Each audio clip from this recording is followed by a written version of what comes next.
মেয়েদেরকে জমির ভাগ দেওয়া হয় না, এটা কি ঠিক? একটু দয়া করে জানাবেন।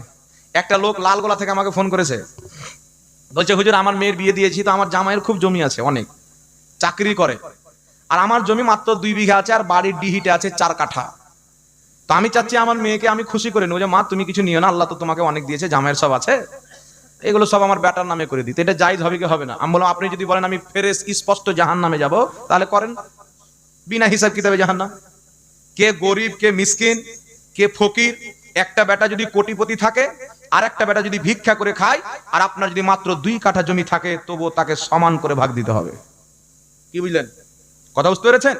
আপনার মেয়ে কার বাড়ি, বড় লোকের বাড়ি না ছোট লোকের বাড়ি বিয়ে দিয়েছেন, বাপ যখন মেয়ের সামনে মা তোর ভাইয়ের তো কিছু নাই, 2 বিঘা জমি আছে দিয়ে দিচ্ছি, তুই তো পর ঘরে ভালো খাচ্ছিস রে মা, সব আছে, মানে মেয়েকে ফুসলে বোকা বানিয়ে বেটাকে জমি দিয়ে দিল, এরকম বাপ আছে না? জোরে বলেন। অনেক এরকম হাজিও আছে, বেটিকে জমি দেয়নি, বেটাকে দিয়ে হজ করতে চলে গেছেন, আবার হজ হবে? জোরে বলেন। তো বেটি বেটার হক মারা হবে, এটা যেটা স্পষ্ট হারাম, এর কারণে আপনি জাহান্নামেও যেতে পারেন। এই জন্য যার যেটা অধিকার, বেটাকে 2 ভাগ বেটিকে 1 ভাগ স্পষ্ট ভাবে আপনাকে ভাগ করে দিতে হবে, এটা আপনার কর্তব্য, আপনি পালন করে নিলেন। কথা বুঝতে পেরেছেন কিনা? কথা বুঝতে পেরেছেন? আল্লাহ পাক বুঝার তৌফিক দান করুক।